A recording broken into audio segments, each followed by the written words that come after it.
मालेगाव तालुका अंतर्गत एरंडा सर्कल येथे शेतकऱ्यांची शेतजमीन संपूर्ण पाण्याखाली। महाराष्ट्रातील प्रशासन, मुख्यमंत्री, उपमुख्यमंत्री कधी करणार वाशिम जिल्ह्याचा दौरा? नमस्कार, महाराष्ट्र न्यूज 24 लाईव्ह मध्ये मी अश्विनी पाटील आपलं स्वागत करते।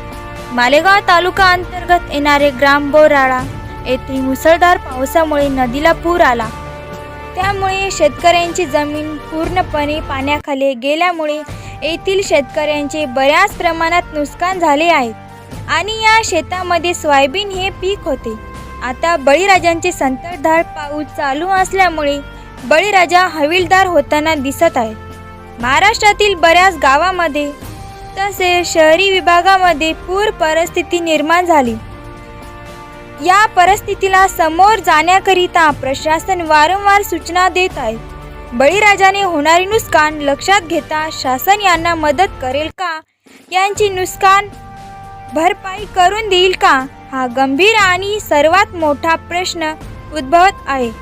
शेतकऱ्यांची मुसळधार पावसामुळे होणारे नुकसान भरपाई सरकारने करून द्यावी, जेणेकरून कोणतेही शेतकरी आत्महत्येला प्रवृत्त होणार नाही, हीच आमच्या माध्यमाद्वारे सरकारला विनंती। महाराष्ट्र न्यूज 24 लाईव्ह करिता अश्विनी पाटील, नमस्कार।